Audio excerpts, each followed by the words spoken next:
The smell of fresh coffee mingled with the faint scent of old books in the small bookstore. Gabriel Almeida. At 62 years old, he was a black man with a calm presence, wise gaze, and serene posture.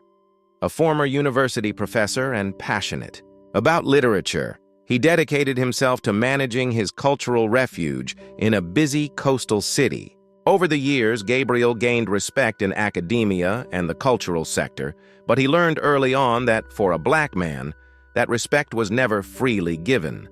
It was necessary to prove it every day with every crossed look I received when entering certain places. That morning, Gabriel was reviewing an old manuscript when he received an unexpected invitation to an event at the Grand Vista Hotel, one of the most luxurious in the region. An old friend, influential in the publishing sector, assured him that it would be an excellent opportunity for him to promote his next book. In the late afternoon, he put on a simple but elegant blazer and headed to the hotel. As soon as he entered the lobby, he felt eyes turning to him. It wasn't paranoia. He knew that kind of look, the quick assessment of your presence in a space where they clearly weren't expecting to see you. His footsteps echoed across the marble floor as he walked to reception. An employee, Bianca, gave him an appraising look before forcing an artificial smile. "Can I help you?" she asked, her voice carrying a distant tone. Gabriel held out his cell phone with the confirmation email. "I have an invitation to tonight's event. My name is on the list." Bianca took out her cell phone and quickly examined it. His smile cooled, and his expression changed to something between suspicion and disdain. "Unfortunately, sir, there is a problem with your entrance. This event is exclusive to special guests and members of our private circle." Gabriel frowned. "I was personally invited. The name is on the list." She hesitated for a moment before responding, "There must have been some error. In any case, we cannot allow entry without management validation." The way he said error and validation made it clear that it was not an administrative problem, but rather a prior judgment about his presence there. Gabriel took a deep breath. "Could you call the event organizer?" Bianca crossed her arms, looking him up and down before responding. "You can wait, but I can't promise anything." The discomfort in the lobby increased as other guests observed the interaction. Two security guards approached discreetly as if ready to intervene. Gabriel realized what was happening. He had seen this scene before. A well-dressed white woman arrived soon after and received her access badge without any questions. Gabriel watched her for a moment before turning back to Bianca. "All good. See you soon." With firm steps, he left the hotel, feeling the curious and judgmental looks around him. But what Bianca and the others didn't know was that Gabriel wasn't just any guest. And that night, the Grand Vista Hotel would learn that lesson in the most unexpected way. Night fell over the coastal city, and Gabriel walked slowly through the illuminated streets. He felt anger boiling inside him, but as always, he refused to act on impulse. From a young age, he learned that he didn't have the luxury of reacting with open outrage. The world didn't see his anger the same way it saw a white man's. He stopped in front of a modest cafe, where he always liked to drink tea and read after work.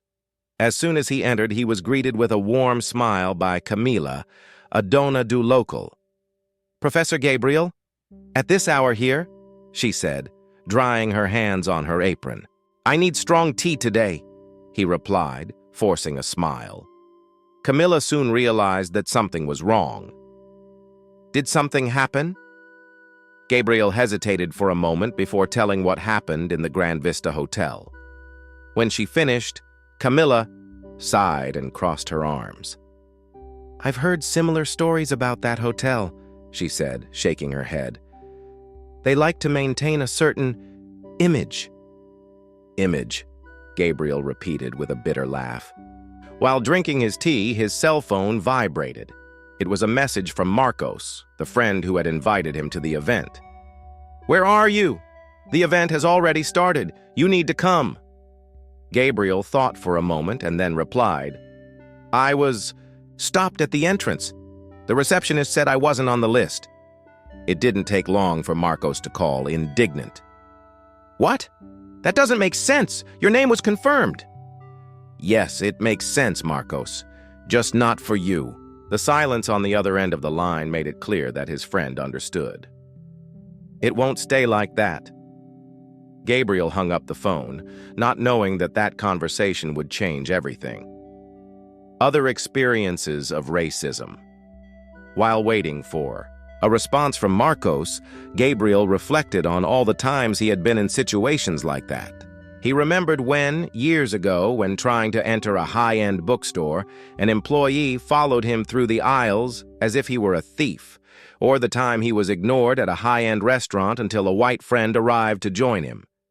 The difference was that now, he was about to change the course of that story. About half an hour later, his phone rang again. This time, it was an unknown number. Mr. Gabriel?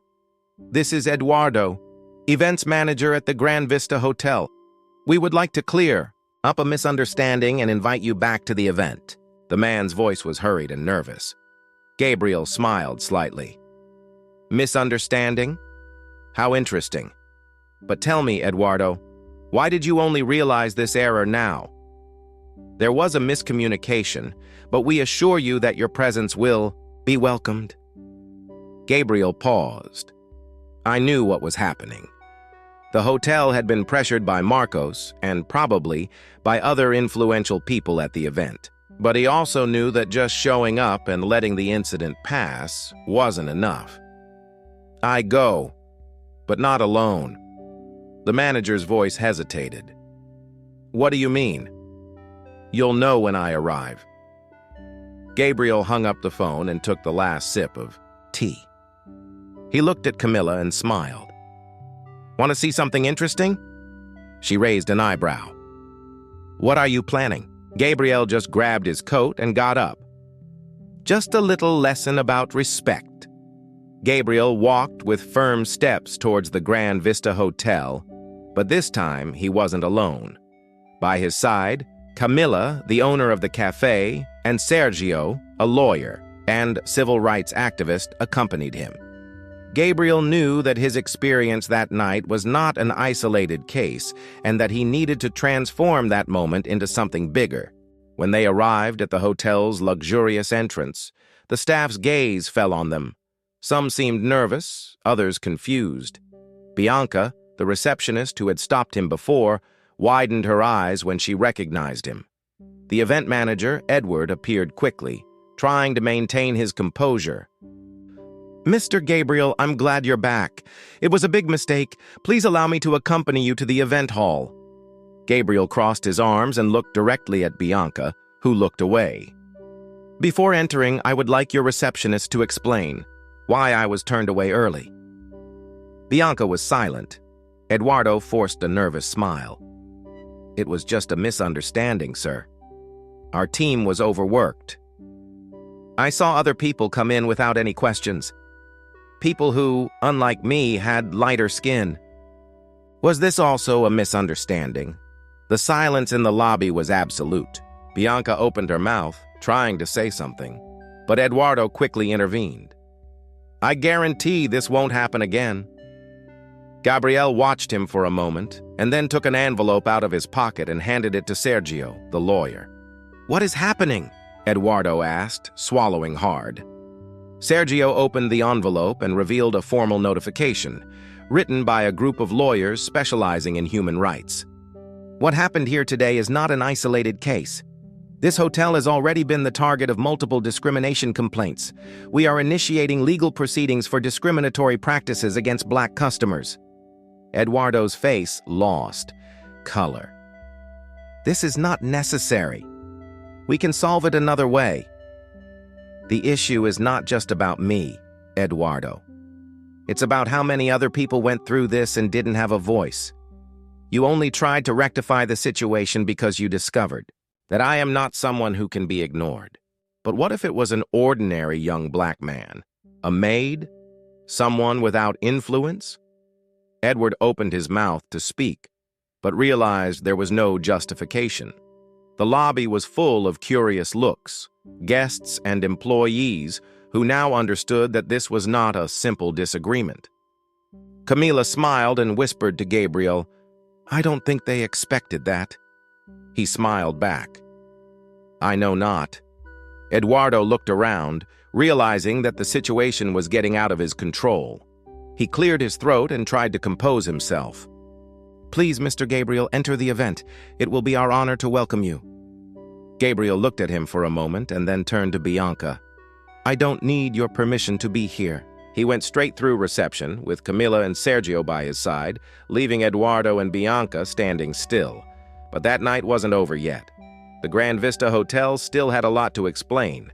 The event hall Grand Vista Hotel, it was a masterpiece of luxury. Sparkling chandeliers hung from the high ceiling, while waiters circulated with glasses of champagne and trays of sophisticated appetizers. Well-dressed guests and guests chatted in small groups, immersed in discussions about literature, business, and culture. When Gabriel entered, accompanied by Camila and Sergio, some curious and some uncomfortable looks turned towards him. Many. They knew him by name, but few expected to see him present. At the back of the hall, Marcos, the friend who had invited him, waved to him. His face carried a mix of relief and embarrassment. "Gabriel," finally. He approached quickly. "I'm sorry about what happened. I spoke to the hotel management and—" Gabriel raised his hand, stopping him. "I know, Marcos, but the problem wasn't just me, and it won't be resolved with a simple apology." Marcos nodded, visibly uncomfortable. He knew Gabriel was right. While they were talking, a woman in a navy blue dress and imposing appearance approached. Clarice Fontes, the owner of the Grand Vista Hotel and one of the city's most influential figures. "Professor Almeida." His voice was firm but polite. "I found out about what happened at reception. I want to apologize personally to you on behalf of the hotel." Gabriel watched her for a moment. He knew that apology wasn't about regret. It was about damage control.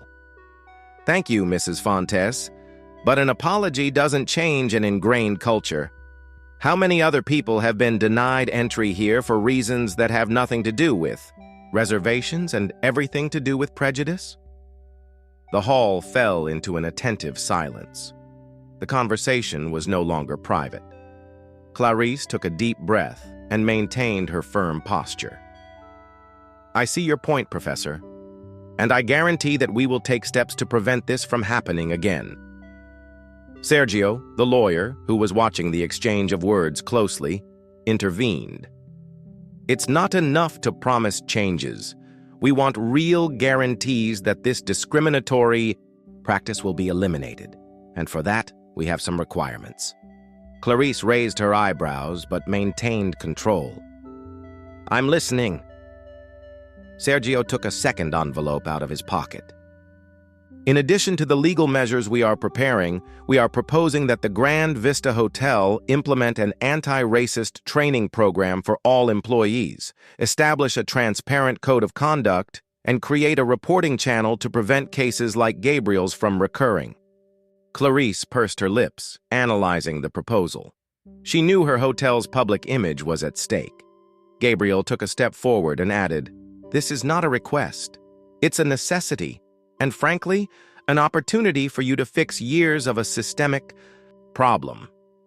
The eyes around were attentive. Clarice realized there was no easy way out. She sighed and finally nodded. "Let's talk about this calmly. We can organize a meeting tomorrow to define terms."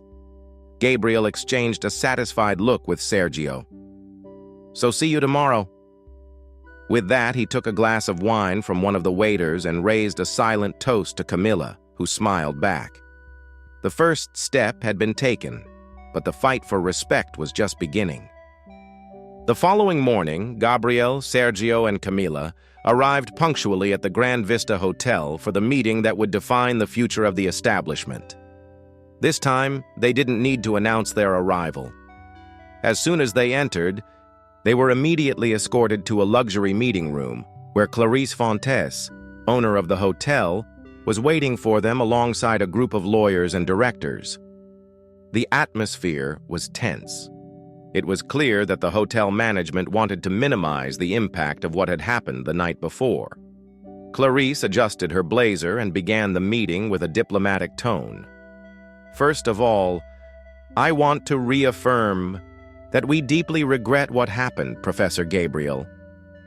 Our hotel has always valued excellence, and we do not accept any type of discrimination." Gabriel smiled slightly. "If you truly value excellence, then you must admit that what happened to me was not an isolated case." An uncomfortable silence settled in the room. Clarice maintained her composure, but the lawyers exchanged glances. Sergio took advantage of the moment to open a folder and slide a series of documents onto the table. Here are accounts from other Black guests who had similar experiences at this hotel. Comments on social media, informal complaints, and even records from employees who witnessed discrimination happening behind the scenes. One of the lawyers cleared his throat, uncomfortable. Clarice leafed through the documents, her jaw tense. "What do you propose?" His voice sounded restrained. Sergio leaned forward. "Mandatory anti-racist training for the entire team, from receptionists to directors. Creation of an explicit code of conduct against discrimination, with severe penalties for employees who fail to comply. Establishment of a confidential and independent reporting channel so that future cases can be reported without fear of reprisals." Clarice crossed her arms. "What if we refuse?" It was Gabriel who responded, in his calm but firm voice. "Then your reputation will be destroyed." The room fell silent again. He continued, "The case is already spreading. If you don't do something now, this hotel will soon be in the newspapers, on social media, and in investigations by human rights bodies. The Grand Vista may be synonymous with prestige today, but tomorrow it could become a symbol of segregation. Do you really want this?" Clarice exhaled slowly, feeling the weight of the decision. She knew Gabriel was right. Denying the problem now would be a catastrophic mistake. Finally, she extended her hand. "We have a deal." Gabriel shook his hand, but didn't smile. He didn't celebrate a favor, celebrated a breakthrough. 3 months later, the Grand Vista Hotel, it was no longer the same. Anti-racist training had been implemented, and all staff, from the lowest positions to senior management, underwent workshops on discrimination and inclusion. The receptionist Bianca and other employees who had a history of prejudice were fired, replaced by professionals who truly understood the importance of respect and diversity. The hotel now displayed a code of conduct visible at the entrance, and an anonymous reporting channel was activated, ensuring that any customer or employee could report discrimination without fear of reprisal. But the changes didn't stop there. The repercussions of Gabriel's case spread by the city and the media. Other luxury establishments began to follow the Grand Vista's example, creating initiatives to combat racist practices and promote inclusion. And Gabriel? He returned to the hotel, but this time, not as a humiliated customer at the reception.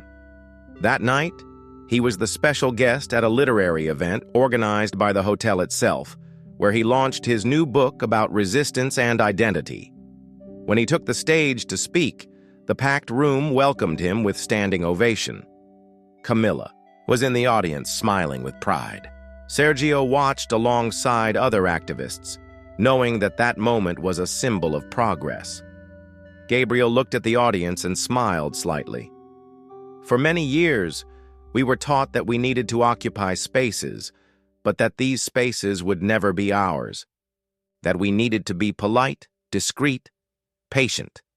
That prejudice was an individual problem and not an entire system. He paused, letting the words penetrate the attentive silence of the audience.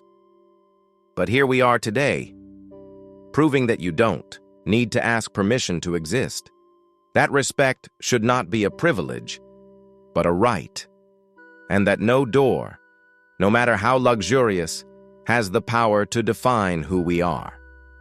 Applause echoed throughout the hall, and that night Gabriel knew that, although the fight would never end, he had achieved something greater, real change. 6 months later, Gabriel walked calmly through the city. The sun reflected off the waters of the nearby sea, and the salty breeze brought an invigorating coolness. Since the event in Grand Vista Hotel, a lot had changed, not just there, but in several places that began to rethink their policies and organizational culture. He paused before his little bookstore, where it all began. The bell over the door jingled softly as he entered, and Camilla, who now also helped manage the space, smiled when he saw him. "You are late for the event," she said, crossing her arms. Gabriel laughed softly. "Let me enjoy the moment." That night, his bookstore would welcome a group of young Black writers who would give their first public readings. The space was crowded, and he was proud to have built something that opened doors instead of closing them. On the other side of town, the Grand Vista Hotel was also undergoing its transformation. With its new inclusive policy, it began to attract a more diverse audience and became a reference not only for luxury, but for respect and hospitality. Sergio, now he led a project that helped victims of discrimination report similar cases. Gabriel's story had inspired others to fight for their rights. When he finally walked onto the small stage set up in the bookstore, he took the microphone and looked out at the audience full of young dreamers. For a long time, we were told that certain places weren't for us, that we should know our place. But today, I tell you, we choose our place, and it will be wherever we want to be. Applause echoed throughout the space, and Gabriel, with a discreet smile, knew that his fight had not been in vain, because every story told, every voice that was raised, was an open door to the future, and at that moment, he knew that the future was already there. End.